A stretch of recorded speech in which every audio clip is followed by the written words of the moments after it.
a lo que, a lo que íbamos.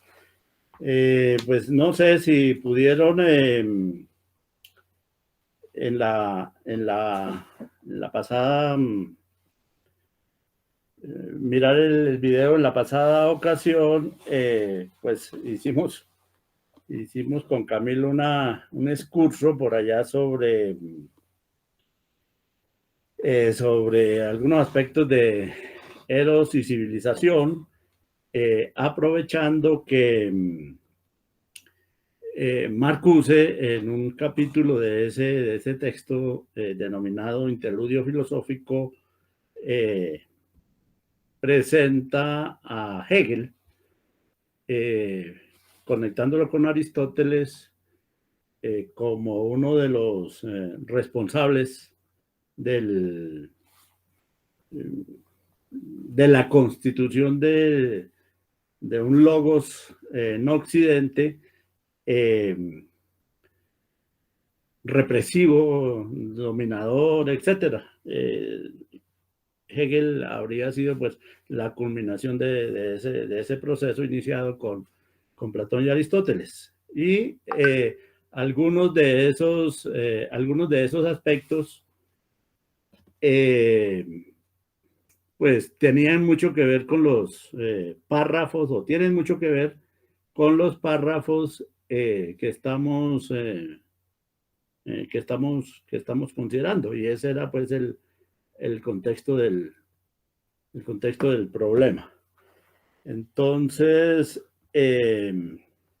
ya pues hoy, salvo que hubiese alguna observación al respecto, pues proseguimos. Proseguimos con el prólogo. Al final de la sesión pasada, miramos el párrafo 23 del prólogo a la fenomenología, donde Hegel hace un análisis de la representación que se puede tener de lo absoluto, de la sustancia, como sujeto. Entonces, eso lo miramos y dijimos algunos aspectos relativos a ese párrafo. Voy a leerlo de nuevo para ver si hay alguna pregunta al respecto. O si no, una vez leído ese, proseguimos a leer el 24, y hoy ojalá pudiéramos leer 24 y 25 para cerrar el ciclo decisivo que hemos insistido mucho, y ya llevamos pues todo el año se nos fue en esos párrafos, los párrafos del 17 al 25. Entonces leo el 23 por si hay alguna pregunta al respecto. Ya explicamos y dijimos algunas cosas en la sesión pasada, y ahí están en el video, pero lo releo rápidamente por si hay alguna pregunta. La necesidad de representarse lo absoluto, dice Hegel, como sujeto, se traduce en proposiciones como estas: Dios es lo eterno, o el orden moral del universo, o el amor, etc. En tales proposiciones lo verdadero solo se pone directamente como sujeto, pero no es presentado como el movimiento del reflejarse en sí mismo. Esta clase de proposiciones comienzan por la palabra Dios. De por sí, esta palabra no es más que una locución carente de sentido, un simple nombre. Es solamente el predicado el que nos dice lo que Dios es, lo que llena y da sentido a la palabra. El comienzo vacío solo se convierte en un real saber en este final. Hasta aquí no se ve todavía por qué no se habla solamente de lo eterno, del orden moral del mundo, etcétera, o como hacían los antiguos, de los conceptos puros, del ser, de lo uno, etcétera, de aquello que da sentido a la proposición, sin necesidad de añadir la locución carente de sentido. Pero con esta palabra se indica cabalmente que lo que se pone no es un ser, una esencia o un universal en general, sino un algo reflejado en sí mismo, un sujeto. Sin embargo, al mismo tiempo, esto no es más que una anticipación. El sujeto se adopta como un punto fijo al que se adhieren como a su base de sustentación los predicados. Por medio de él podría el contenido presentarse como sujeto. Tal y como este movimiento se haya constituido, no puede pertenecer al sujeto, pero partiendo de la premisa de aquel punto fijo, el movimiento no puede estar constituido de otro modo. Solo puede ser un movimiento externo. Por tanto, aquella anticipación de que lo absoluto es sujeto no solo no es la realidad de este concepto, sino que incluso hace imposible esta realidad. En efecto, dicha anticipación pone el sujeto como un punto quieto y en cambio esta realidad es el automovimiento. Hasta ahí Hegel. Entonces, del párrafo 23, les recordaba que algunas cosas pues, de este párrafo ya están comentadas en la sesión anterior, recogidas en el video al final. Si hay alguna pregunta a este respecto, pues podríamos decir algunas cosas o si alguien quiere resumirlo también en sus propias palabras, también puede hacerlo. Entonces, escuchamos a algunos de los presentes interesados.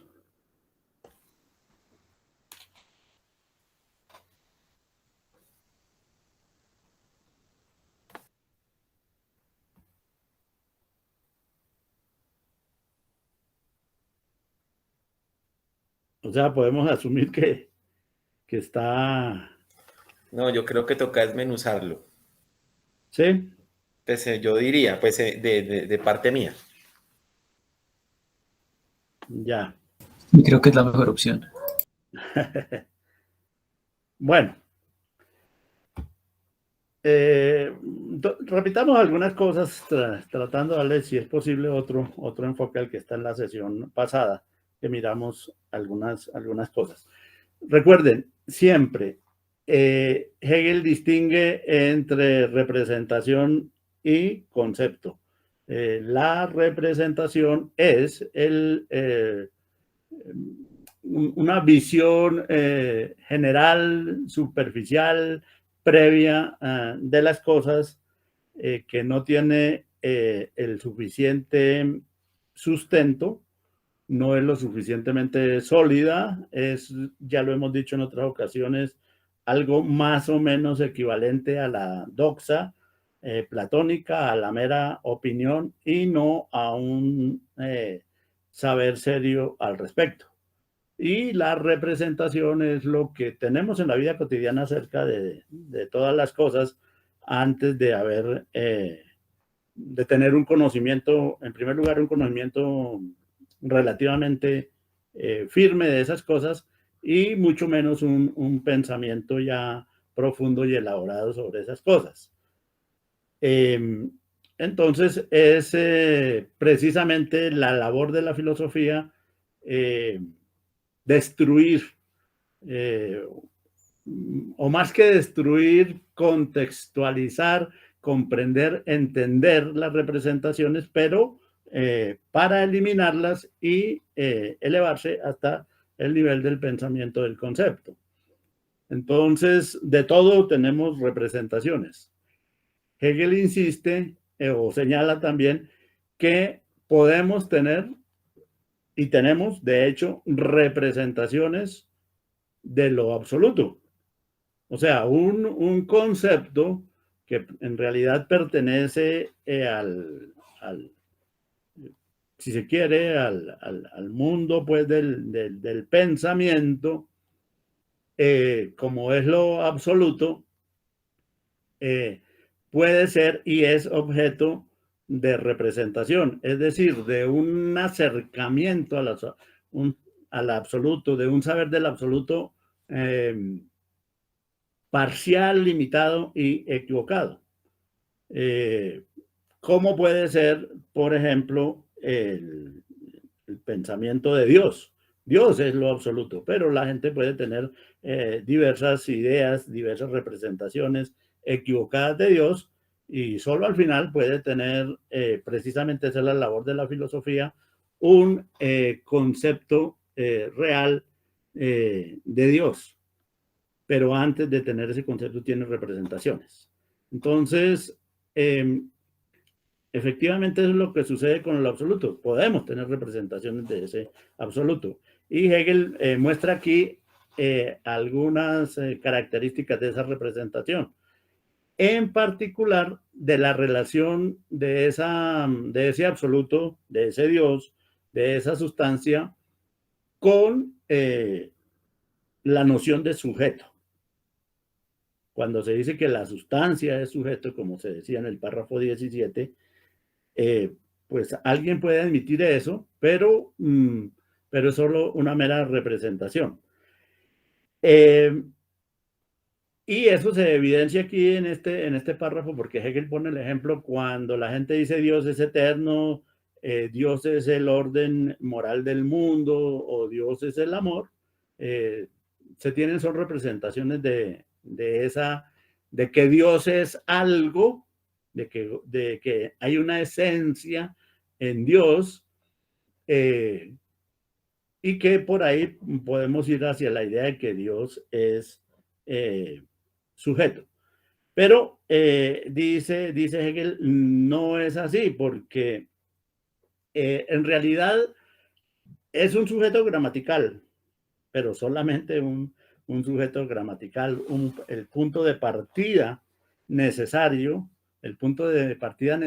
para pensar a lo absoluto, la sustancia absoluta, y necesita de un sujeto del cual se dice que es algo. Pero eso no es lo que es el concepto real de Dios, verdaderamente de Dios. Y señala dos cosas en particular en principio. A diferencia de la modernidad, en la antigüedad la gente hablaba directamente del ser, de lo eterno, del orden moral del universo. Entonces, en vez de decir Dios es lo absoluto o Dios es el ser, ellos hablaban del ser o de lo absoluto en líneas generales, y no se lo atribuían como predicado a ningún sujeto. Sin embargo, en la modernidad sí, justamente por la idea de que la sustancia es sujeto, entonces se le atribuye a ese sujeto un predicado. Y claro, es mediante ese predicado cómo se aclara lo que verdaderamente es el sujeto. Pero entonces surge un problema ahí, y es que esa relación entre sujeto y predicado, en la medida en que es meramente representativa, es una relación externa. Es decir, como si se pudiera decir cualquier cosa de Dios. Pero sin embargo, fíjense que no podemos decir cualquier cosa de Dios. Tenemos que decir algo que nosotros pensamos se adecua a ese sujeto, que es Dios. Pero aún así todavía estamos en el nivel de la representación. Entonces, Hegel insiste que para que realmente se entienda cuál es la idea de sujeto, de la sustancia como sujeto, ese predicado no puede ser externo y agregado de manera sintética a ese sujeto, sino que tal predicado debe ser producto del desarrollo del sujeto mismo, un movimiento de reflejarse internamente a sí mismo, de reflejarse a sí mismo, un automovimiento de Dios. Solo cuando se entienda que Dios es amor, en la medida en que Dios se hace el mismo amor, entonces estamos acercándonos a el concepto de Dios, o que Dios es lo eterno, es porque Dios se hace a sí mismo eterno, Dios se hace a sí mismo orden moral del mundo, Dios se hace a sí mismo amor. Entonces, esa es la insistencia de Hegel en que la representación de lo absoluto como sujeto es equivocada y que impide la comprensión del concepto de lo absoluto como sujeto. Bueno, eso así rápidamente. Entonces, Profe, pero yo tengo una pregunta sí, ahí. sí. O sea, espere que es que no, espere, lo explicó bien, pero me quedaron como varias dudas. O sea, digamos que en los griegos, digamos, no estaba o sea, no había un sujeto que predicaba acerca de Dios, ¿sí? En el pensamiento griego. Eso es lo que entiendo, o estoy entendiendo mal. Sí, no, sí, exacto. No, ¿Sí? en la antigüedad no, por lo que no se tenía la concepción ¿El de que sujeto? la sustancia era sujeto, Sí. se hablaba directamente del ser. Se Sí. podía asumir el ser, cualquier temática se podía asumir en sí misma, pero sin tener la idea del autodesarrollo de sí mismo, de la reflexión de eso en sí mismo. Eso sí, eso es, así es. Y entonces en la modernidad, ya digamos que por decirlo así, a pesar de que sea en el nivel de la representación, ya contaríamos con una especie de lenguaje en el cual lo absoluto es sujeto. Exacto, sí, señor. Ah, listo. Pero no por contar con ese lenguaje y con esa concepción es suficiente, porque se necesita mostrar cómo ese sujeto, él mismo reflejándose en sí mismo y desarrollándose por sí mismo, se convierte en sujeto. O sea, Claro. el sujeto es la actividad de ese ser, la propia actividad de ese ser. Y sí, evidentemente es eso. Listo. No, Entonces, esa era la duda, profe. Hegel está mostrando las limitaciones de esa concepción moderna de sujeto que, que no va, que es meramente representativa y no va hasta el fondo del asunto. Y eso es lo que él está poniendo de presente y criticando al mismo tiempo. Listo. Gracias, profe. Gracias. Sí, ¿alguna otra inquietud al respecto? Ahora, la aclaración, agregamos esto, la aclaración de Hegel de que guiarse por la mera representación impide la captación, la apropiación del concepto de la sustancia como sujeto. O sea, es un obstáculo. Como ha sido siempre la DOPSA, un obstáculo para captar las cosas a fondo y como realmente son. Entonces, no es solo y exclusivamente una falla en el conocimiento que hay acerca de la sustancia como sujeto, sino un impedimento adicional. O sea, un doble error, o sea, un error con consecuencias graves para la captación de la verdadera realidad de la sustancia como sujeto.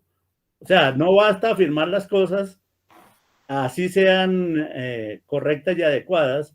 No basta decir Dios es amor o Dios es el orden moral del mundo, Dios es lo eterno, cosas que son ciertas, sino que hay que comprender y explicar realmente qué se quiere decir con eso. Entonces, se pueden afirmar verdades que son obstáculos para el conocimiento de la propia verdad afirmada.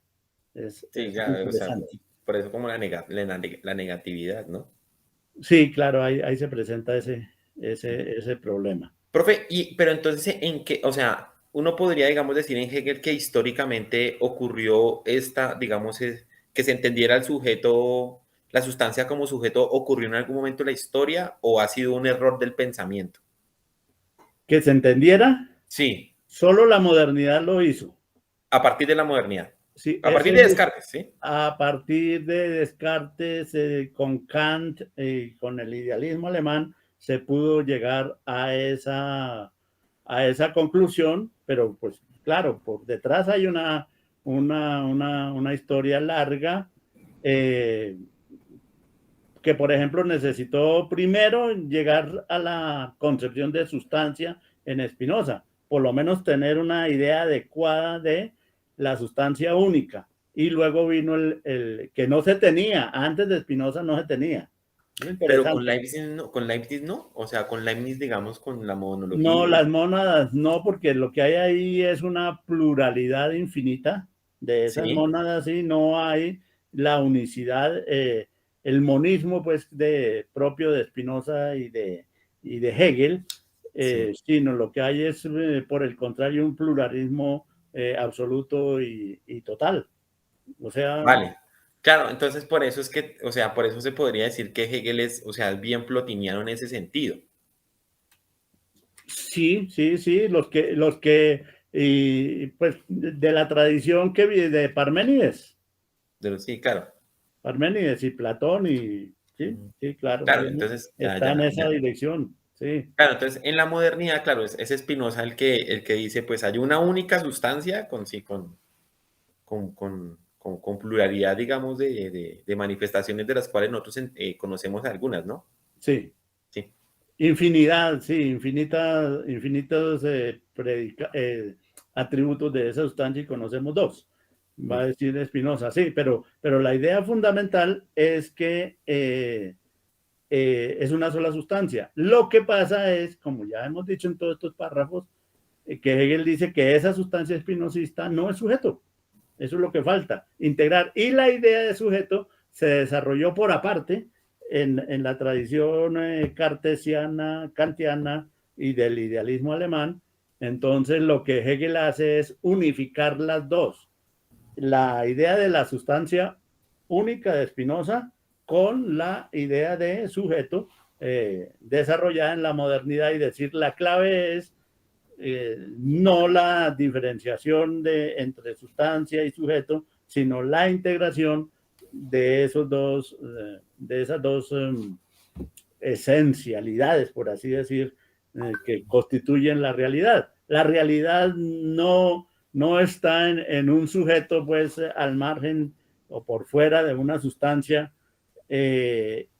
o con una relación muy problemática con esa sustancia, que en el fondo vendría a ser la cosa, el Dios cartesiano y la cosa en sí kantiana, sino la integración, mostrar que el verdadero sujeto es la sustancia y que esa sustancia es sujeto porque contiene en ella misma lo que hemos visto, una mediación que es una negación, que constituye un devenir y que todo eso se expresa y se recoge pues en la conciencia del hombre, que es la conciencia y el cuerpo del hombre, pues en la historia del hombre, que son la manera de ser propia de la sustancia que a nosotros nos compete, ¿no?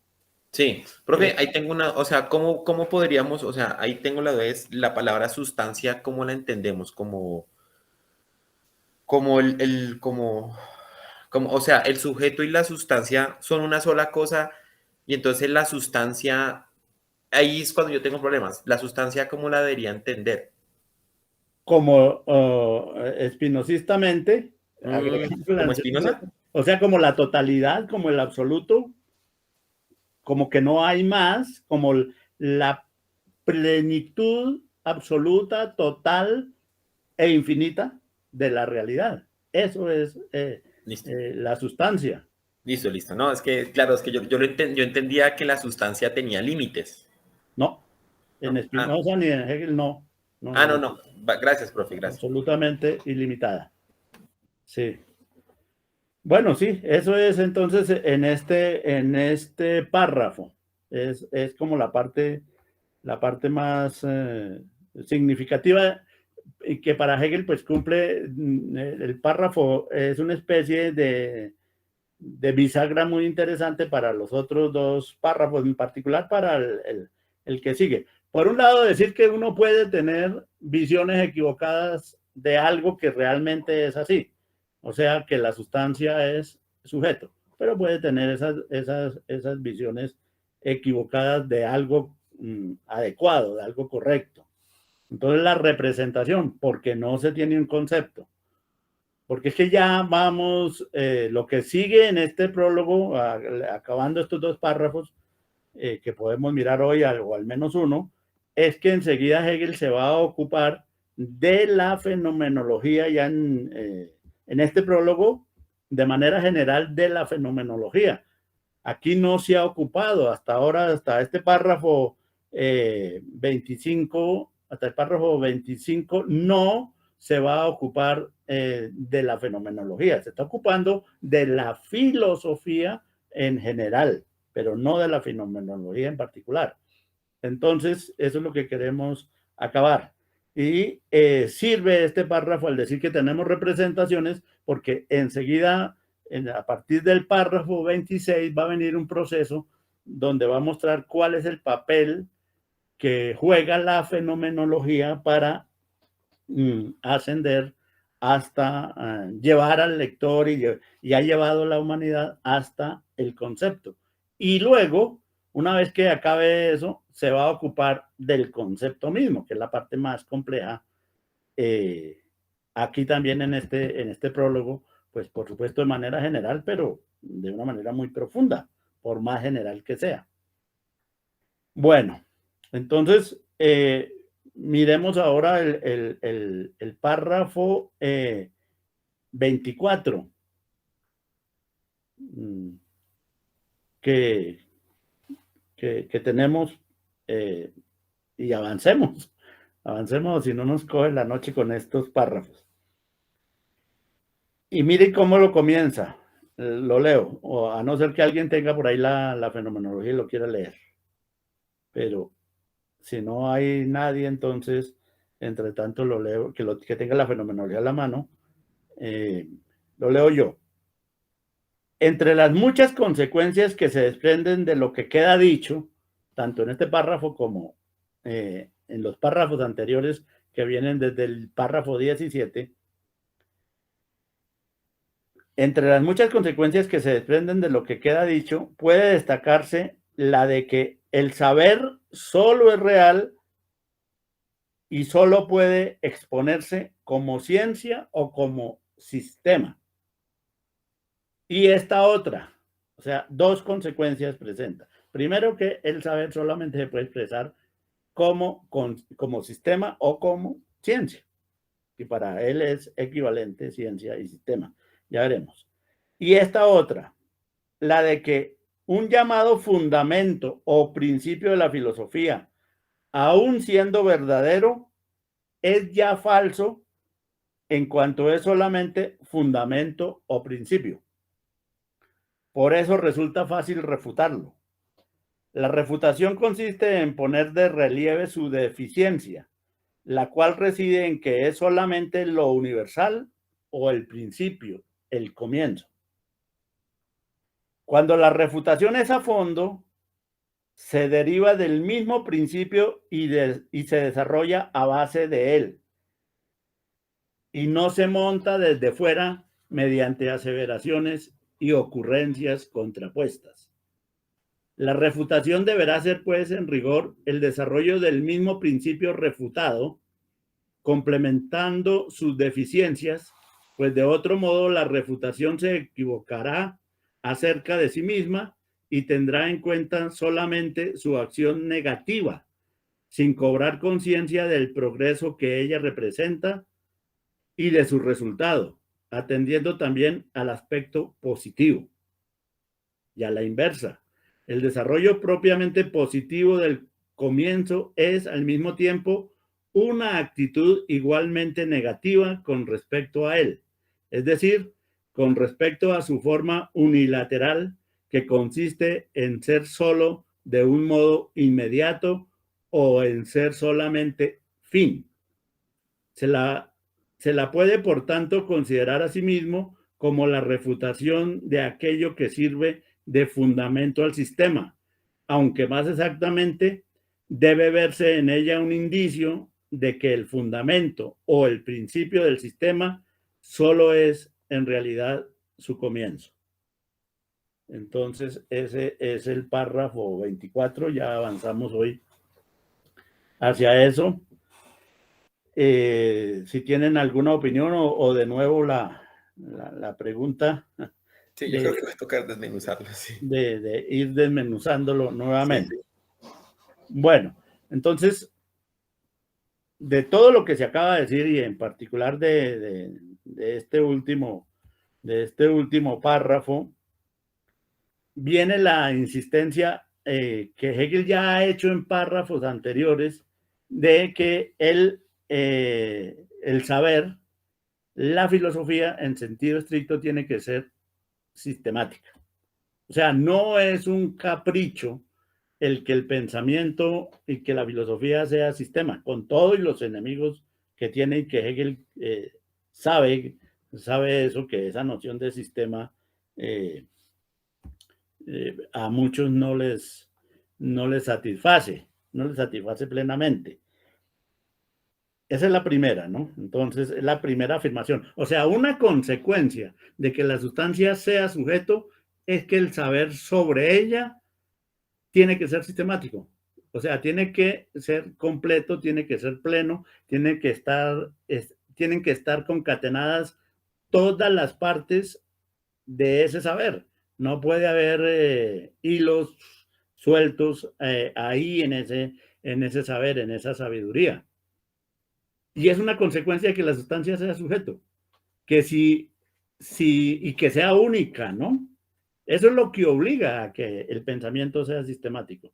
Si no se tratara de una sustancia única, y si además, aunque fuese una sustancia única, no fuese sujeto, entonces uno podría pensar las cosas parcialmente. Me interesa, uno podría decir, no, es que a mí me interesa esta temática, me interesa la ética, por así decirlo, o la cuestión ontológica, o la historia, o los saberes, los distintos saberes particulares que se tienen del mundo. Pero es que en filosofía, según Hegel, no se puede proceder de esa manera. Es obligatorio el enfoque sistemático del saber filosófico. Porque la realidad, llamémosla así, es ella misma un complejo, ¿cierto? Único, concatenado, donde las relaciones son decisivas entre las partes de esa totalidad, pero no solamente entre las partes, tomado el asunto así en un momento de una manera sincrónica, sino en la evolución, en el desarrollo, en la historia, en el movimiento de esa misma totalidad. O sea, de manera diacrónica, también hay que entender las cosas de manera sistemática. Uno no puede decir de algo que sucede en el presente y explicarlo solo a partir de los acontecimientos del presente, sino que tiene que encontrarle la historia por la cual se ha llegado a ese presente, encontrar explicaciones en ese pasado y en el conjunto del desarrollo. O sea, sí, todo es devenir, correcto, pero es un devenir encauzado en una determinada dirección. Aquí en este caso sí hay una teleología que se puede aprender y con unas determinadas relaciones que son las que hay que precisar para comprender esa realidad. No, por todo lado es esa idea de sistema. Ahora creo que al final podemos presentar unas nuevas críticas a esa idea de sistema, que es a lo que más le critican a Hegel. Ya en sesiones pasadas mostramos, por ejemplo, las críticas de Heidegger a esa idea. Ya las presentamos aquí en otras sesiones. Hoy quisiera presentar otras, pero al final del párrafo. Ahora, ¿cómo enseguida está la otra consecuencia que Hegel señala acá? La de que un llamado fundamento o principio de la filosofía, aun siendo verdadero, es ya falso en cuanto es solamente fundamento o principio. Ahí hay varias cosas. Una, que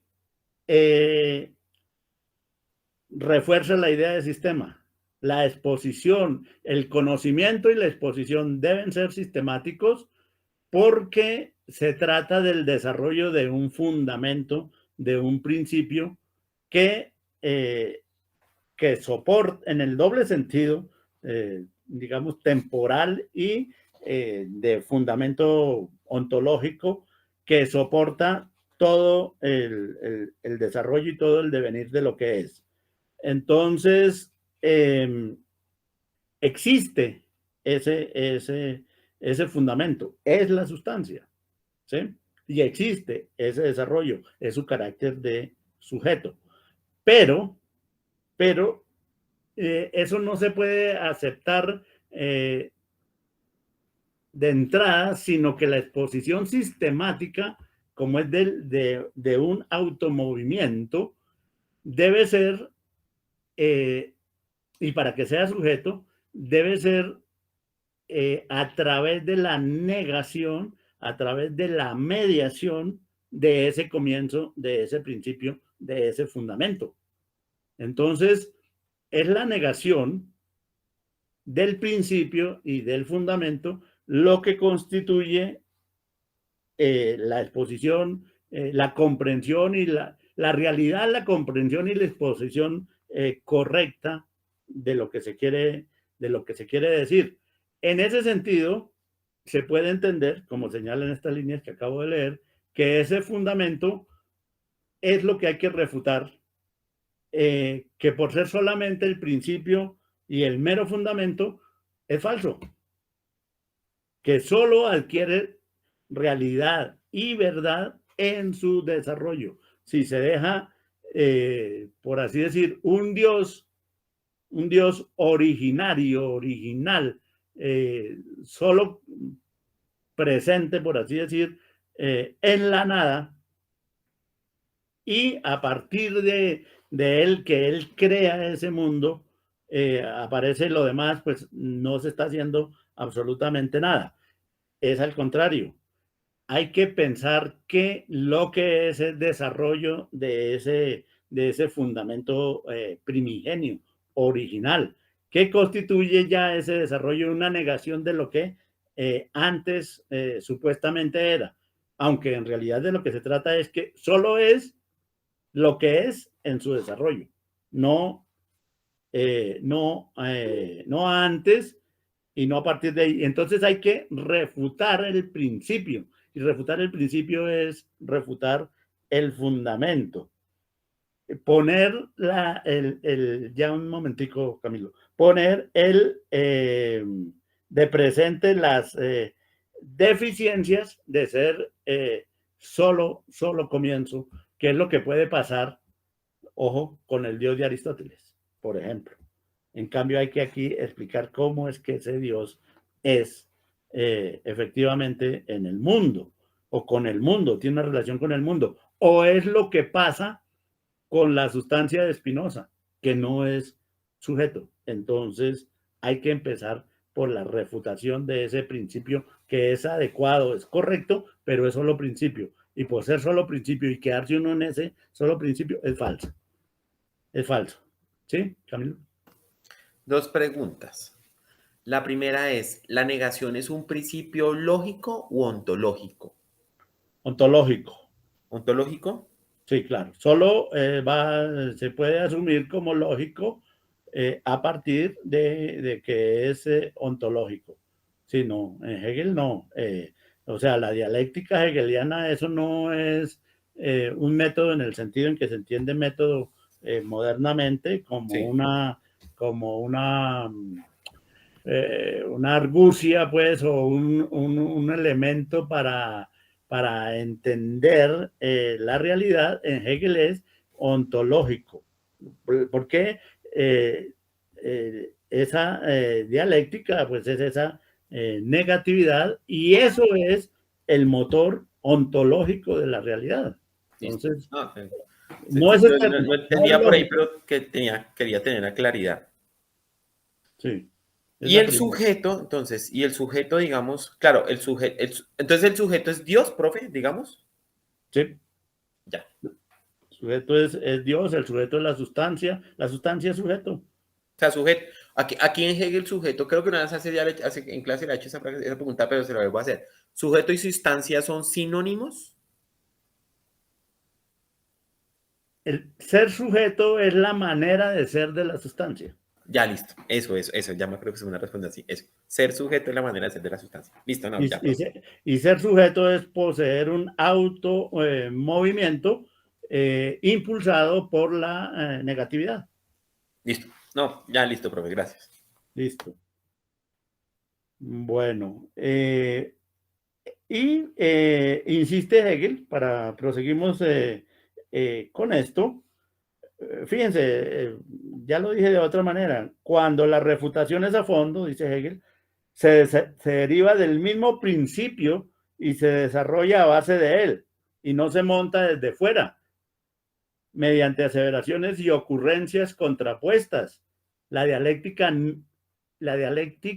es algo que se desarrolla desde dentro, desde el propio principio. El propio principio genera su propia negatividad.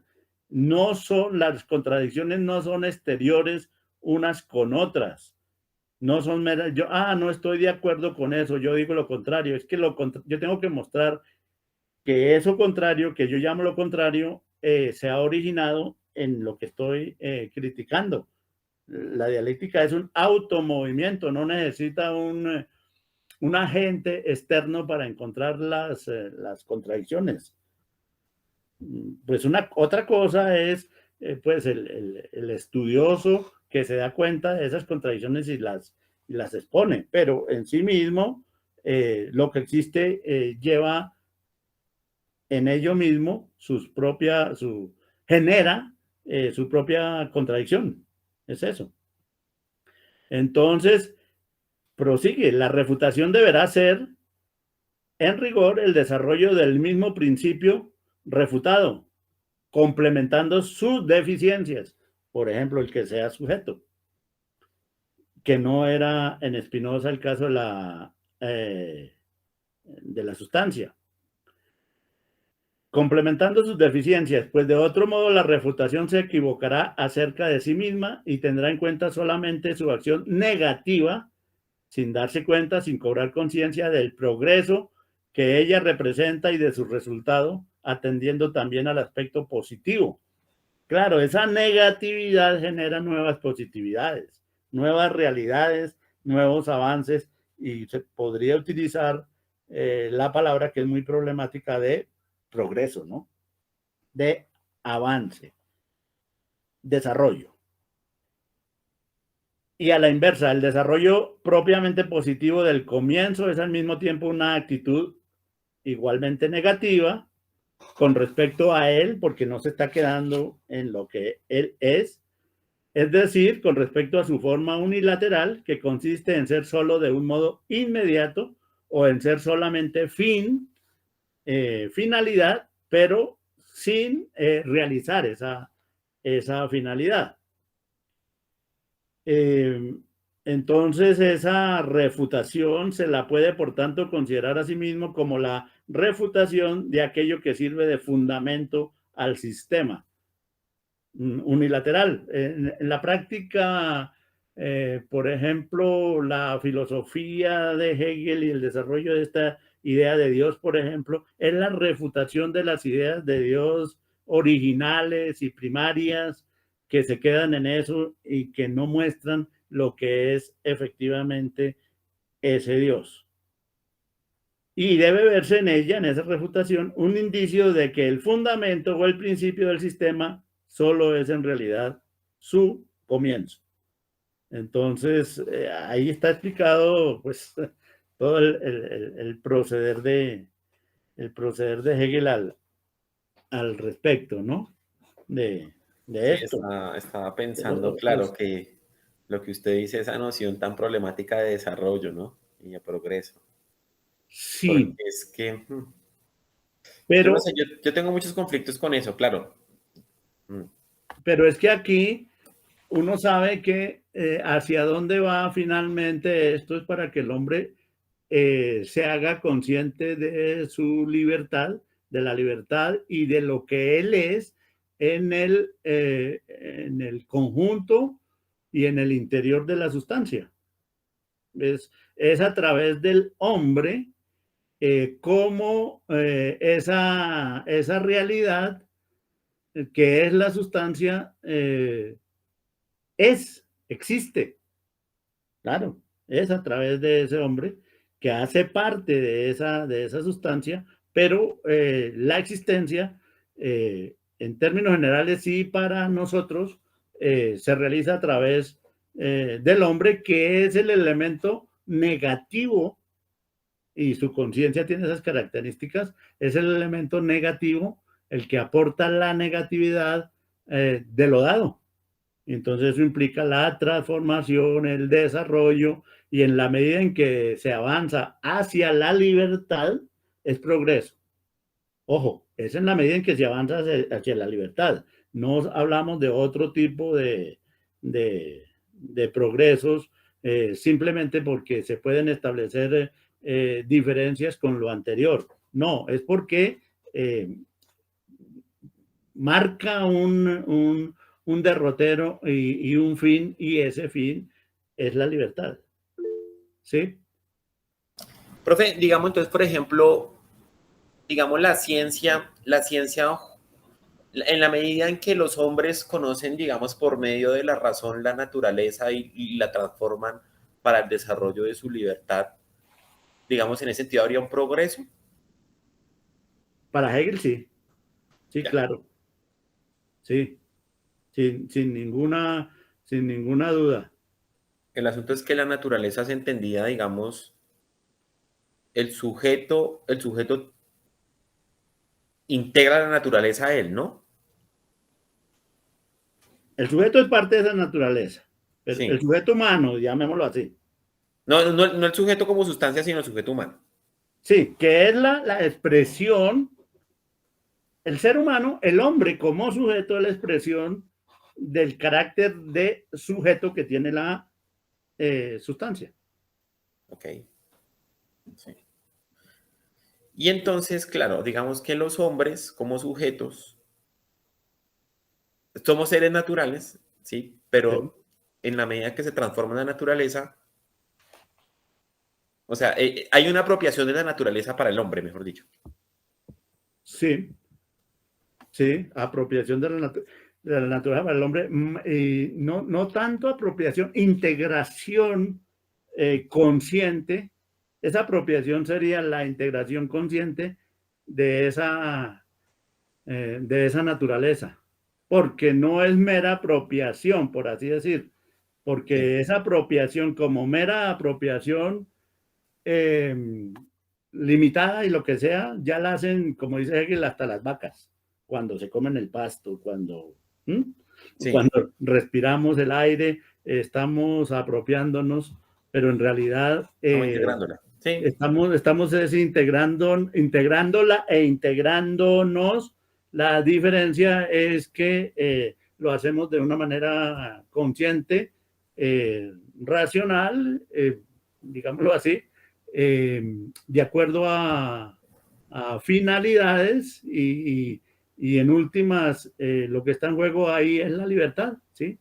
Ciertamente, se trata de eso. Listo, gracias, profe. Ahora, pues yo digo todo esto, pero yo tengo pues mis fuertes diferencias ahí con Hegel, ¿no? Al fin y al cabo, en la pasada sesión adelantábamos algunos de los aspectos de la noción de praxis que hay que mirarla. Bueno, pero bueno, sobre eso podemos volver más luego. Lo que quisiera señalar acá para invitarlos a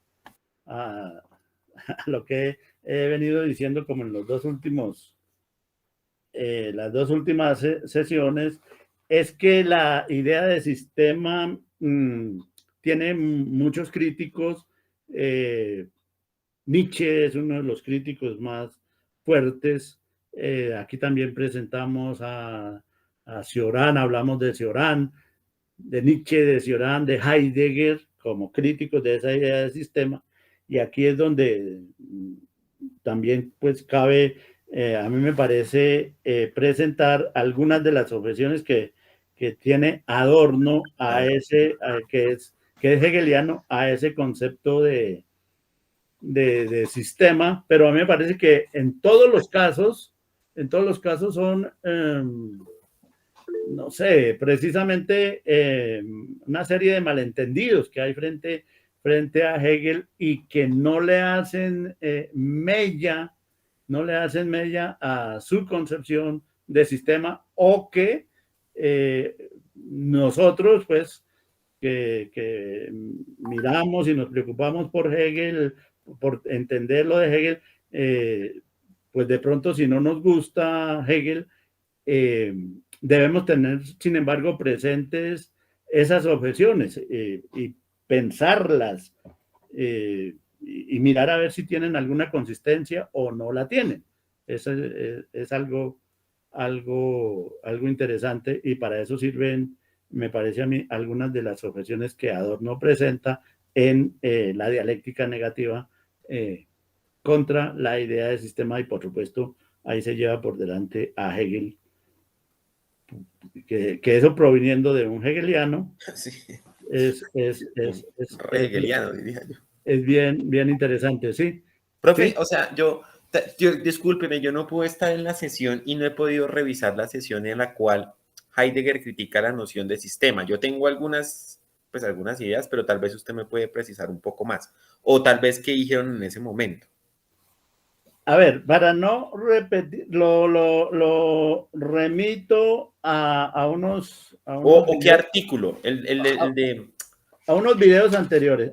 No, eso usted va a encontrar eso en Heidegger. Bueno, el libro sí le podría decir por lo menos dos en este momento.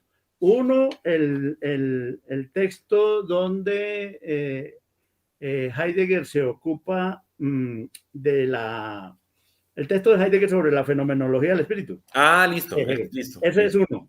Pero otro más completo, donde mejor se analiza la problemática, es el texto de Heidegger sobre Schelling.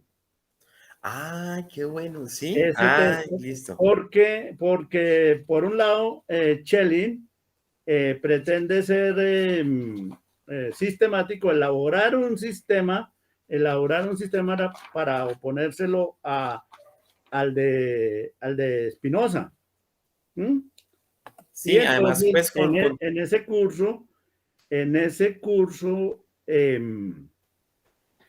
que dictó Heidegger, él se ocupa bastante de la idea de sistema y ni más ni menos diciendo que la idea de libertad y la de sistema son incompatibles.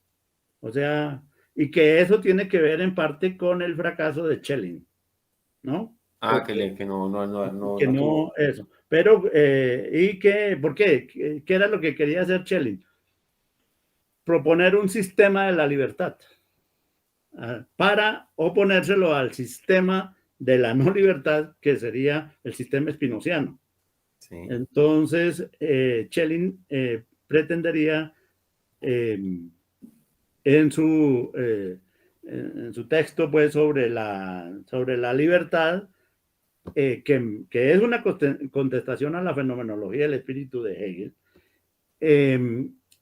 hacer un sistema para oponérselo al de Spinoza, mostrar que es más sólido que el mismo Hegel, etcétera, porque según Schelling nadie había podido, el sistema perfecto, más perfecto era el de Spinoza, pero tenía un problemita, negaba la libertad. Entonces había que hacer un sistema de la libertad. Y Heidegger se dictó un curso, algunas consideraciones que nosotros más amplias están en el video número 17 de la sesión del 30 de abril de este año, sobre el prólogo. Ahí yo aludo a varios aspectos que Heidegger considera, obviamente desde su punto de vista, nombrando que el sistema es un problema de la modernidad, o sea, una visión de la modernidad, que los griegos no eran sistemáticos, no podían serlo, que ni siquiera Kant podía considerarse como sistemático, y lo fundamental desde el punto de vista de Heidegger es la idea de que lo otro es que o que es un problema del idealismo alemán, o sea, de Fichte, de Schelling y de Hegel, y que de todas maneras el más brillante ahí de los tres es Schelling para Heidegger, pero lo más importante es que el pensamiento sistemático solo puede ser un pensamiento de lo óntico, no de lo ontológico, o sea, de los entes y no del ser, ¿no? Sí, pues yo sabía esa crítica, sí, pero sí. Entonces, todo eso está en el texto de Heidegger sobre Schelling. Entonces, en el video de la sesión del 30 de abril de este año, que es el video número 17 de los de tapa blanca que están en el canal, si no lo tiene de pronto, pues yo lo envío. Ahí están las posiciones de Heidegger al respecto. Profe, yo tengo una pregunta. Digamos, yo he revisado el texto de la relación del arte con la naturaleza de Schelling, ¿sí? Y yo también veo que uno podría notar, digamos, que uno podría notar que hay unas críticas al sistema, pero sobre todo al sistema racional, sobre todo a la racionalidad hegeliana. A la hegeliana, porque... Sí, a la racionalidad hegeliana, sí. Porque digamos, yo veo que, por lo menos hasta donde voy, que esta filosofía natural, pues, primero es, digamos, en cierto sentido irracional, digamos que parte de esta cuestión de la fantasía creadora y retoma esta idea del anima mundi, que yo le quería preguntar eso, o sea, ¿en qué momento, o sea, el hecho de que Hegel parta, digamos, de que el sujeto es a partir de la modernidad y que eso parte, digamos, arranca con Descartes, él arranca desde ahí y ya, digamos, desestima esta idea del alma del mundo y todo esto, ¿sí? ¿Lo de Plotino? No, sí, porque es que en Schelling está, digamos, que la cuestión pues, del arte con la naturaleza. El arte es una expresión del alma del mundo. O sea, la naturaleza, digamos que la naturaleza utilizada, digamos, como vía el arte, como una expresión del alma del mundo. Y en ese sentido no es tan racional. Sí, yo no recuerdo ahorita el famoso discurso de Schelling sobre las... Y es bien bonito. Sobre las artes, claro, sí. Y la manera como se integra con la naturaleza. Yo en este momento no recuerdo los detalles. Pues lo tengo acá, pero no. Tocaría... Sí, no, pero bueno, lo cogí fuera de base tal vez de pronto. Pues sí, porque ya tocaría en detalle, sí. Mirar algunas cosas de detalle de ese texto. Un momentico, a ver si lo encuentro. Me ha parecido muy bonito, le cuento, profe.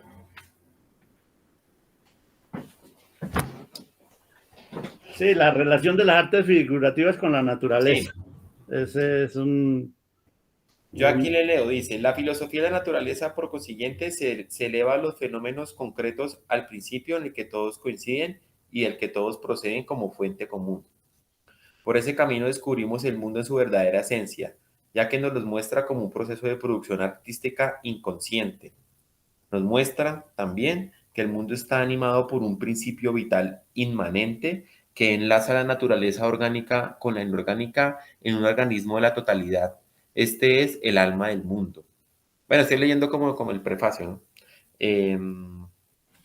Sí, aquí en la parte donde dice todo este tratado hace de la vitalidad de la naturaleza la base del arte y por consiguiente también de toda belleza. Claro, es que en Schelling sí está claramente lo cual para Hegel es una limitación. Todo fue importante en un determinado momento, esa filosofía de la naturaleza de Schelling, que es Schelling el que justamente llevándole la contraria a Fichte hace figurar al yo, precisamente a diferencia de Fichte, que es un yo constitutivo del mundo. En Fichte es lo contrario, porque la naturaleza es la que en la que tiene que sustentarse ese yo, y todo lo de ese yo, todo lo del saber y el obrar de ese yo está profundamente ligado, sí, a un alma de esa naturaleza. Y justamente también la posición de Hegel es, por así decir, mediar entre esos dos extremos que significan la filosofía de Fichte y la de Schelling. Entonces, sí, ¿no? Evidentemente hay y pues es que esa es la tesis central del escrito de Schelling. Hay ¿cómo le hacemos?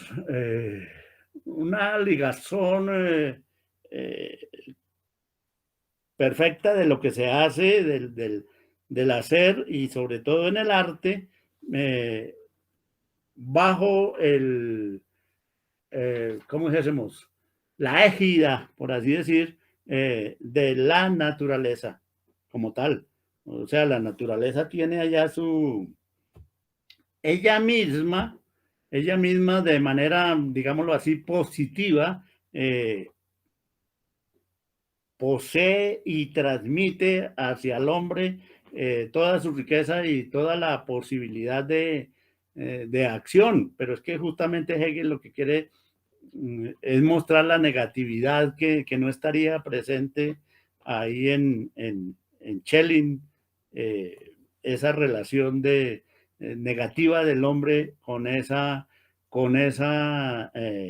naturaleza. Claro, eso es clave. Sí. Bien interesante. Todo, es que lo dice en la nota, que es una nota que él escribe después de cuando la conferencia ya se había pronunciado. Él dice, todo este tratado hace de la vitalidad, de la fuerza de la naturaleza, la base del arte y de la belleza. En cambio, o sea, la belleza y el arte, la belleza en principio pues estaría justamente en la naturaleza y el hombre la captaría y la representaría y la pondría pues de presente. Y recuérdese que Hegel se va a ir al otro extremo, que lo bello natural para Hegel no va a tener una validez decisiva. Lo bello va a ser construcción del espíritu humano, propiamente. Sí. O sea, aquí, claro, aquí en estos, la belleza es inherente al mundo, ¿no? O sea, en Schelling, hasta en Schopenhauer, porque yo cuando leo esto a veces me parece mucho la teoría también estética que tiene Schopenhauer. Bueno, que Schopenhauer es para liberarse del mundo y todo esto. Y esto lo liga con el romanticismo. Sí, pero entonces en ellos la belleza es una cualidad del ser. Sí, una forma de expresión de ese ser. Sí. Más que cualidad, es una manera de ser, de ese ser presente en la naturaleza y expresado en la naturaleza. Claro. Y Hegel se va por otro lado. Sí, claro. Para Hegel el asunto es plenamente del espíritu. Sí, Sí, claro. es que por eso yo como creo que teníamos como esa diferencia, porque le decía que, claro, por eso, si la belleza, usted dijo, no es una cualidad, sino es una expresión del ser, o el ser se presenta por medio de la belleza, ¿sería? ¿Se puede decir así? Sí. Claro, entonces ahí se capta el absoluto. Claro, el absoluto, pero fíjense que es un absoluto... Sí, que le falta la historia, le falta todo el desarrollo, sí. Claro, sí. Es un absoluto como para la contemplación del hombre, y si al caso la actividad del hombre es la actualización de esa belleza, el hombre actualizaría la belleza propia de la naturaleza, pero no la generaría. No, los hombres no la pueden generar, ¿no? Los hombres no la generan, está presente en la naturaleza y los hombres actualizarían para otros hombres esa belleza y para sí mismos y para otros hombres esa belleza, pero la belleza sería algo íncito, propio de la naturaleza. Claro, es distinto y es bonito, ¿no? Sí, claro. No, pero mire, ya, sí, ahora sí las críticas de Adorno, ahora sí, profe. Yo después les sigo haciendo preguntas desde Schelling, es bonito, sí, el tema es bonito. Okay. Sí. Bueno, Adorno dice en su dialéctica negativa varias cosas sobre los sistemas. Traigo a colación algunas. Los sistemas tendrían un fin compensatorio frente a posibilidades alternativas, o sea, frente a otras posibilidades. El sistema es una forma de cerrarse uno ante otras posibilidades, es una forma de amurallarse uno frente a otras formas de pensamiento, no abrirse a otras formas de pensamiento y por eso dice Adorno tendría un fin para compensar como digo yo, es una especie de temor, ¿cierto? Sí, o sea, como un pensamiento único, o sea, o sea, proteger, el sistema es como un muro para proteger sus propios pensamientos y no confrontarlos con otras posibilidades alternativas. Esa lectura es más psicoanalítica. Sí, claro. Exacto, bueno. Contra amenazas, sí, va contra amenazas futuras al orden que se pretende establecer. Sí, al En orden ese sentido, inmutable, pues, ¿no? Ya quedó hecho. reaccionario, Sí. cosas así por el estilo. Y pues, y prosigue Adorno, pues, extracciones que yo he hecho. Son antinomias o contradicciones soberbias, pedantes. Son Una hibris. Mire, yo le digo híbridos. a Hegel lo acusan mucho de una hibris. Pues de hecho, en general, el pensamiento moderno, por un exceso de lo que los dioses castigan. Los dioses griegos castigaban eso, ¿no? Sí, pero como los hombres mataron a los Los dioses, pues dioses. claro, es No, pero el no, espíritu, ahí están los dioses en la bomba nuclear y todo eso, ahí están metidos. pero es claro, pura ibris. El antropocentrismo sí es ibris. Eso No, eso es pura, toda la ibris que uno quiera, sí, obvio. claro, eso es pura ibris. Bueno, mire, es que Adorno va hasta extremos como decir, el sistema quiere devorarlo todo. Es el vientre hecho espíritu. Es una, Eso sí es contra Hegel, esa sí es. una acusación violenta. Es el vientre, quiere devorarlo todo hecho espíritu. No No, quiere dejar nada por fuera. y yo creo, profe, que claro, como ellos viven el nacionalsocialismo, aunque Adorno se va para América, ¿no? Sí, sí, sí. Sí, pero precisamente huyendo, ¿no? Sí, sí, sí. Sí, claro. Sí, claro. Es eso, sí. Hay un pasaje, a propósito, por ahí más adelante, es que como esa escritura es tan telegráfica y tan complicada, de que muchas cosas, y Adorno lo va a señalar, muchas cosas y verdad. Y en eso estaría yo de acuerdo, de la filosofía moderna que incluso se asumen en el mundo y en la gente que sigue la filosofía y cree que la filosofía es, por ejemplo, solo la alemana. Hay muchas cosas que son meramente alemanas. Es decir, expresión de la angustia alemana Sí, inclusive yo creo que hasta de la tierra alemana, porque por ejemplo yo no, en Alemania. eso sí, claro, Sí, no. No, hablando de tierra, ese, sangre y tierra. sí, Sangre y tierra, eh, eso es lo del nazismo, eso es sí, sí, sí. como se montan las identidades, eso termina estando hasta en los indigenismos contemporáneos. Sangre y Bueno, tierra. ahorita me hace esa aclaración, pero yo le quería decir, por ejemplo, esa angustia de esos europeos a mí me parece exagerada. Cuando uno lee Kierkegaard y todo eso, o de la angustia heideggeriana, a mí me parece que eso es exagerado. Muy alemano, muy Sí, alemano. Muy sí. alemán y tiene que ver con la historia alemana. Eso no se puede pensar al margen De la historia yo pensé que tenía que ver más con la geografía, con ese frío, con eso que no hay sol. Bueno. Bueno, eso es Nietzsche contra Kant. Sí, Sí, sí, sí, allá eso es Nietzsche que le contra Kant, parece, pero sí. no es solo eso. Es la historia de una serie de frustraciones impresionantes que las veces que han podido levantar la cabeza han orinado guerras mundiales. Eso tiene que ver con eso. Bueno, Eso sí, es con muy con la interesante. repartición de cuando las potencias europeas se reparten en el planeta, ellos llegan tarde y todo eso, ¿no? Ajá, no, y no crea que eso no tiene nada que ver, eso es central en los alemanes, eso es terrible, digamos, es una, un complejo de inferioridad frente a italianos, españoles, franceses, ingleses, terrible. Y eso lo han vivido y eso lo han vuelto filosofía. Ese mirar para adentro es porque no tuvieron también como mirar para afuera. Oiga, profe, ¿usted ha visto que los italianos son más poéticos? O sea, los italianos no son tanto al concepto, sino son más artísticos, más a la poesía, más al arte, más... Bueno, esa es para otra discusión. Sigo contra el sistema, volvemos. Sí, están buenas las frases, están buenas. Otro día. Bueno, ¿qué más? El sistema, mire, aquí Adorno señalando cosas que contrarias a las que yo acabo de decir. El sistema es un método puro. A mí me parece que no tiene razón, pero él lo plantea así. El sistema es un método puro, fundado en la razón, en el yo. Es puro idealismo. Es una crítica también violenta contra esa nación del sistema. Y no, pues por lo menos... Pues el que usted, por ejemplo, el que nos presenta de Hegel, no, fuera. Además que usted le da la vuelta, ¿no? Más bien fuera de ser idealista, más bien es materialista. Claro.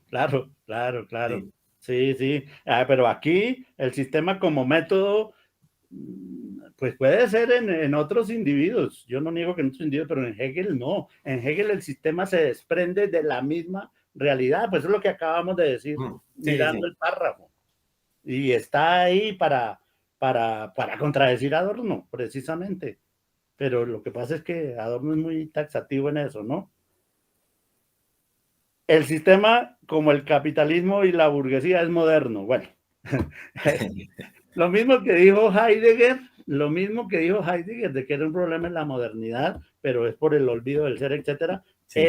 Lo liga al capitalismo y a la burguesía. Fíjense. Al desarrollo. La crítica es la misma, el origen de la crítica es distinto y la finalidad de la crítica puede ser distinto, pero sigue siendo la misma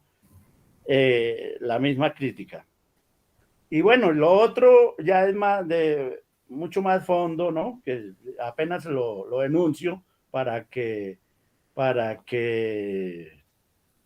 incitarlos un poco a la lectura de Adorno, no porque, de nuevo, de pronto se crea que uno, porque explica Hegel es porque es hegeliano, o porque explica Adorno es porque sigue a Adorno, no, pero es que es por otra cosa, es casi que por lo contrario.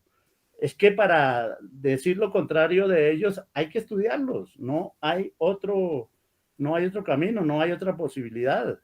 Entonces, digamos que el Adorno, la escuela de Frankfurt, los marxistas y mucha gente tienen un gran problema. El caso de Marcuse, que se consideró en la pasada ocasión, es que tienen unas concepciones de razón muy, muy, muy, muy problemáticas.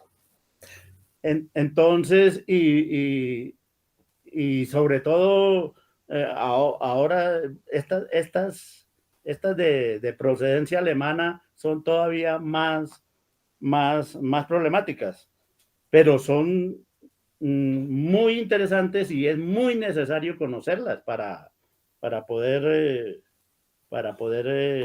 refutarlas. Pero digamos que inicialmente, ¿cómo se debería entender la razón? Como un hacer. O sea, como una actividad del hombre, ¿no? Exacto, no como un pensar. Sí, eso me ha quedado claro, digamos que, o sea, con sus clases, bueno, con su interpretación, ¿no? Digamos, la razón es ante todo una actividad. Claro, es un hacer. Sí. Un hacer que depende de las circunstancias propias del hacer y no el pensar. Pues por supuesto que también es pensar, pero en segunda instancia. Y entonces a mí cuando alguien me dice que algo es racional o que no es racional desde el puro pensamiento, es que me puede decir que es lógico o ilógico, acepto, pero no que es racional y no racional. O sea, digamos las matemáticas en ese orden, que son, yo las entendería solo racionales, las matemáticas, ahí es cuando usted dice, no, ¿son lógicas o ilógicas? Son lógicas y se pueden hacer relaciones ahí que tienen que ver con la lógica y demás, pero no, la razón es un actuar, un hacer, y es lo que la humanidad ha construido actuando, no pensando solamente, pero el pensar es, ¿cómo decimos? Un producto, ¿sí? Un subproducto Sí, del hacer. No, a mí sí me cuesta mucho. Yo creo que eso es yo no sé. Yo creo que eso es un misterio, eso no hay manera de resolverlo. No, no. No, claro, porque es que usted está, digamos, en la palabra, en la evolución y dice, claro, es a partir de ciertos cambios y no sé qué, digamos, que se produce el pensamiento. Claro, claro, Sí, porque pero, si no, pero primero es la materia que se transformó el mundo y el hombre actuando en eso. Pero yo no sé, a mí me parece que eso es muy conflictivo. Yo creo, así como dice Eric Fromm, que el origen así de la conciencia, del pensar, es tan enigmático como el origen del universo. Si es que hay origen, ¿no? pues, pero es que la palabra origen viene de la razón. Sí, claro, es racional. Eso. Pero si usted habla, Sí, ya es racional, sí, sí, sí. que es un hacer, Sí, sí, sí. ¿sí? Sí, Hablar el es un arte, hacer. todo sería racional, todo.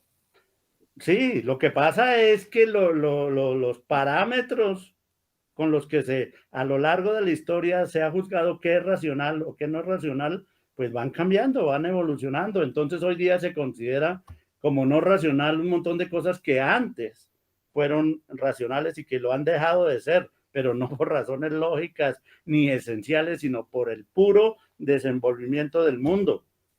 Por Sí, ejemplo, la esclavitud no es irracional porque aparece el capitalismo y aparecen unas religiones, etcétera, que hacen, pero eso era racional en un momento dado, porque eso era lo que se hacía, etcétera. Es por ahí, el asunto sí, es no, pero distinto. me parece que no, que ya es muy extremo, muy extremo. Muy así, muy extremo. Pues si no fuéramos chimpancés, yo le creería. Si alguien, Sí, sí.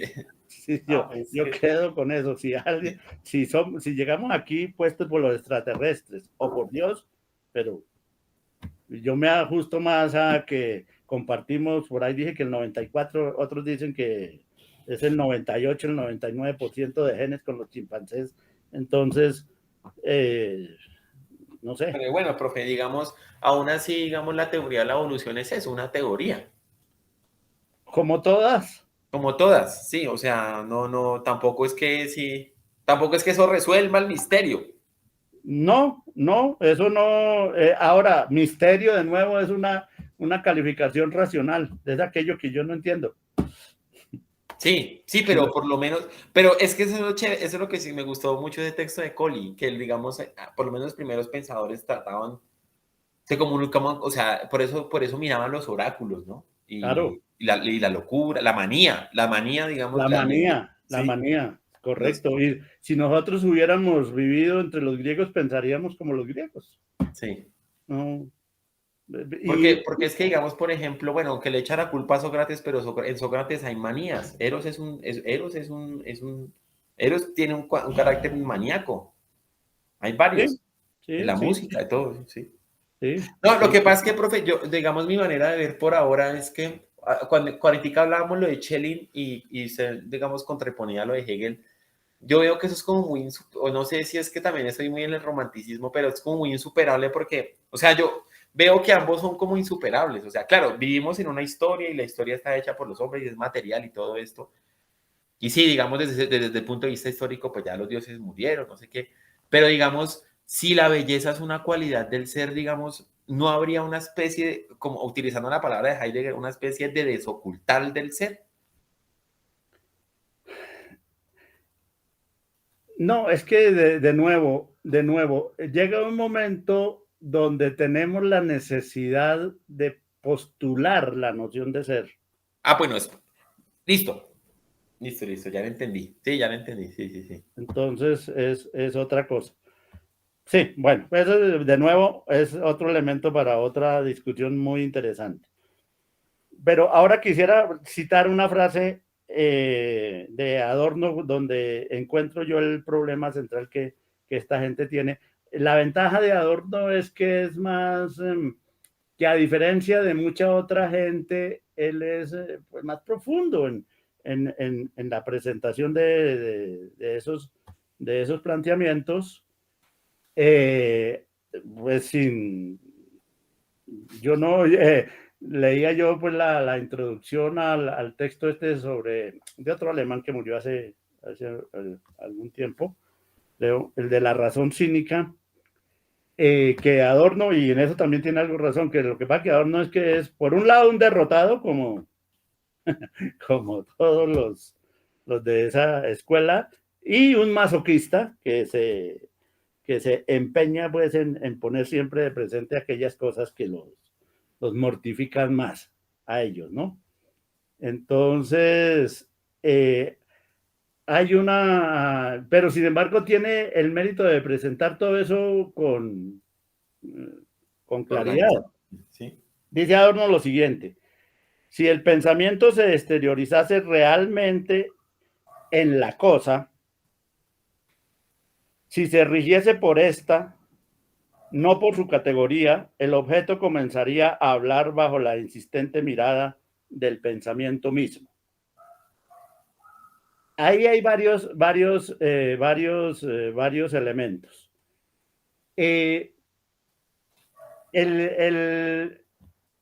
Uno central es que toda esta filosofía alemana en general está constituida, incluida la de Hegel, ¿sí? Y eso viene de Descartes, pero es en Alemania donde se produce con la claridad y la nitidez en su presentación, pero con la oscuridad en sus orígenes, de manera más perfilada, viene de la relación sujeto-objeto. Eso es lo esencial, eso es lo fundamental. Entonces, por ejemplo, las críticas a Hegel son las del elevación pues superlativa del sujeto frente al objeto. Eso es lo que Adorno siempre le ha criticado a Hegel. Pero el problema es que sujeto-objeto es una distinción ya muy elaborada y muy tardía, por así decir, y que se desarrolla en el mundo, por ejemplo, de Kant y del idealismo alemán. Y lo que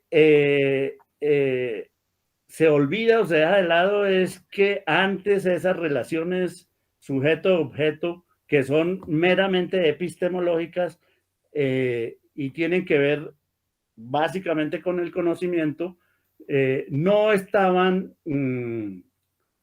o no se presentaban por fuera del hacer.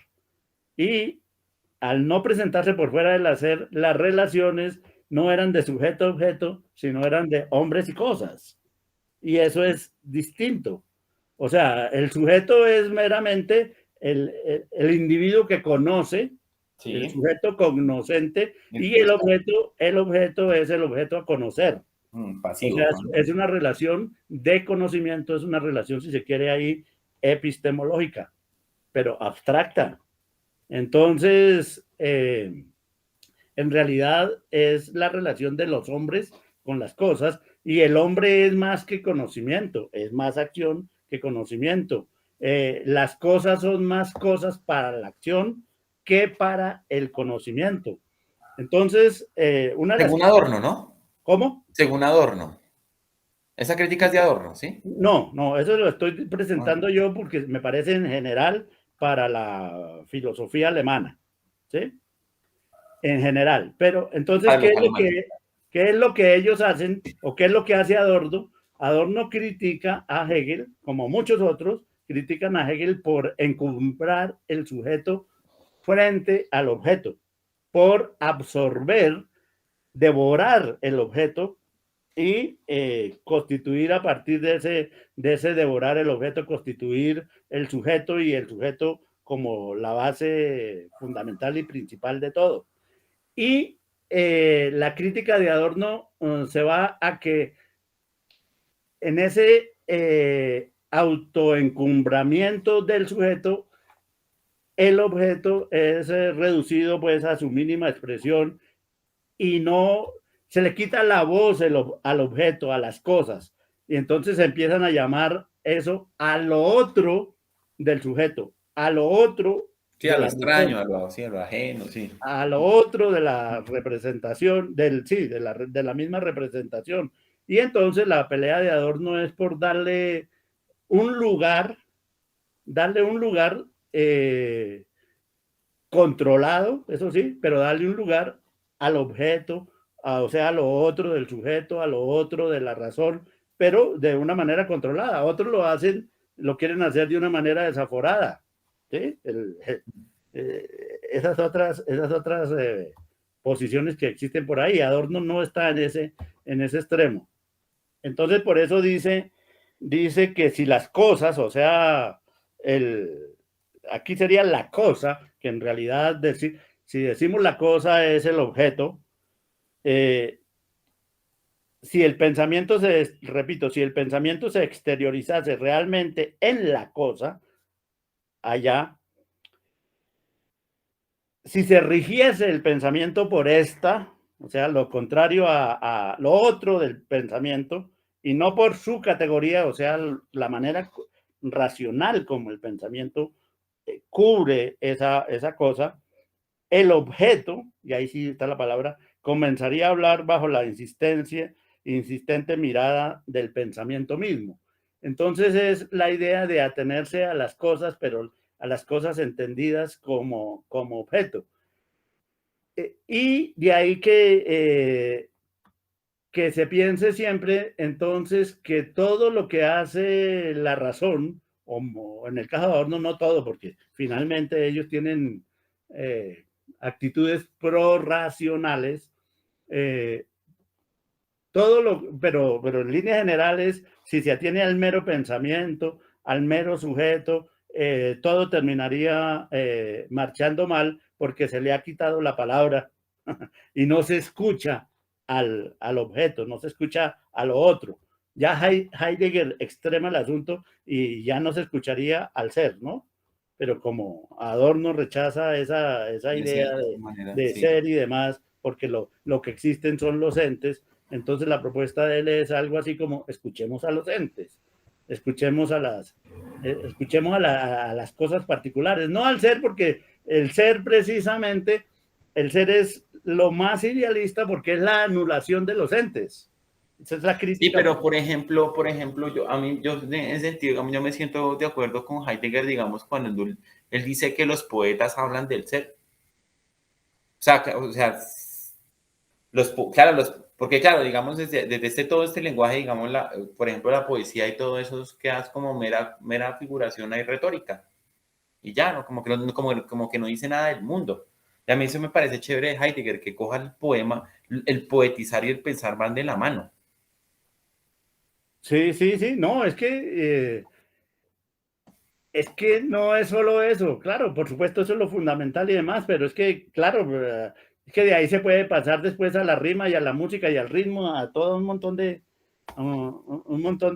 cuestiones que son, Pues Dionisio ponía a la gente allá a bailar, ¿no? Aquí en Colombia. Sí. exacto, que son completamente válidas. Yo no digo que eso no sea válido, pero en los términos filosóficos de la cosa, el asunto va por otro lado. Ahora, pues para eso yo digo, dando un paso más allá, pues siempre digo, me voy para donde Epicuro. ¿Mm? Bueno, sí, sí. Sí, Sí, pues yo prefiero eso, a esa visión así, toca como que no. sí, voy donde los epicúreos que Bueno, aunque también el mundo para ellos está muerto, ¿no? Y también es átomos y todo esto.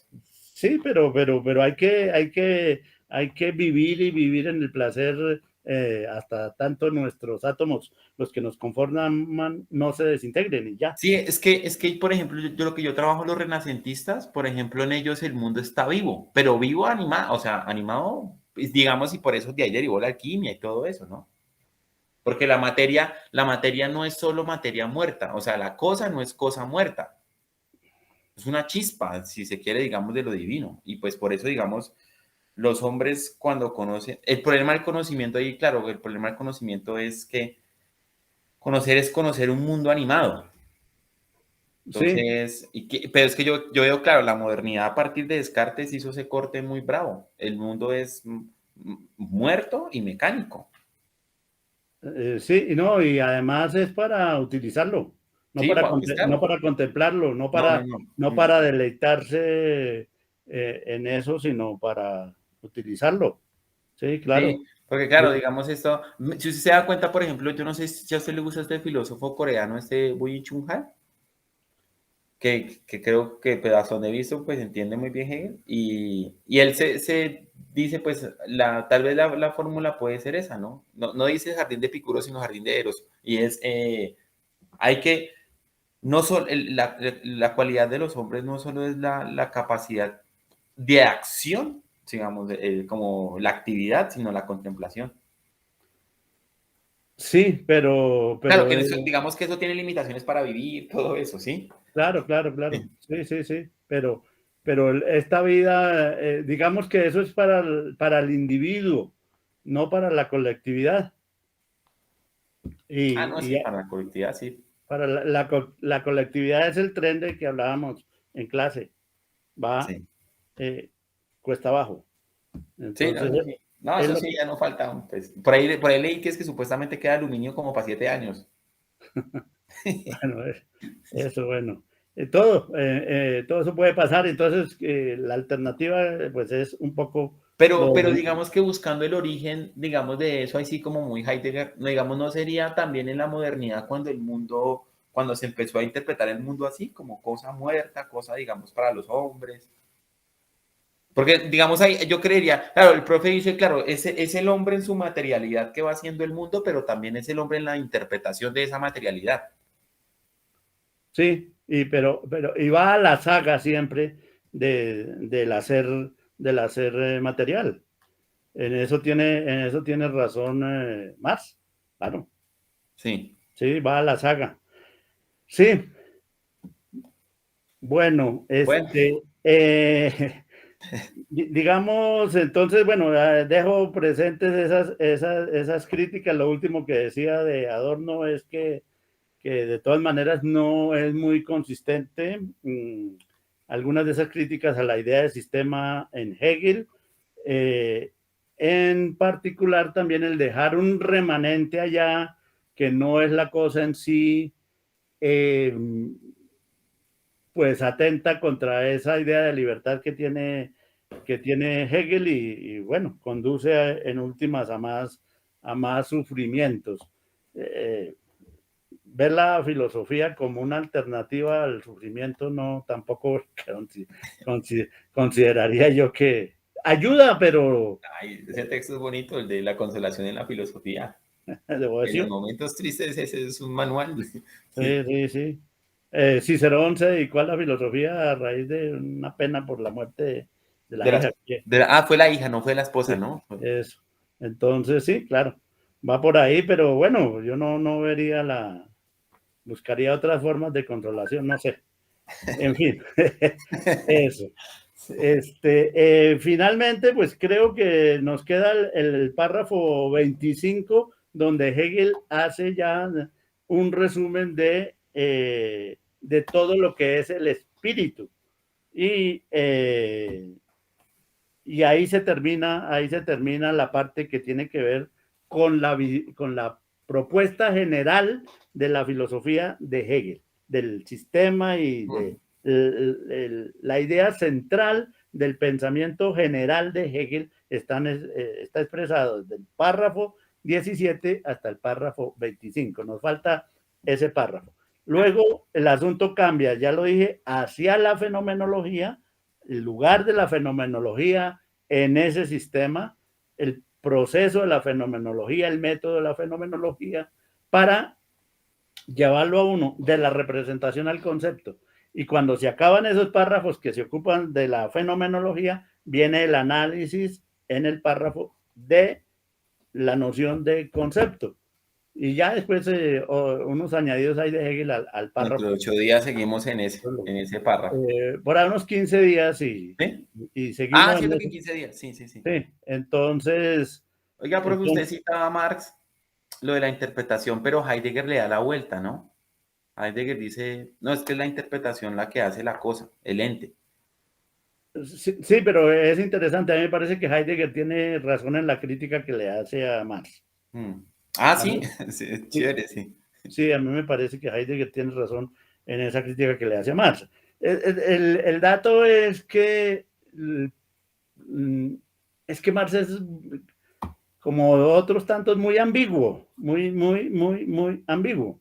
Entonces, pero por supuesto su punto de partida es, en mi opinión, mucho más sólido, pero los desarrollos y sobre todo las finalidades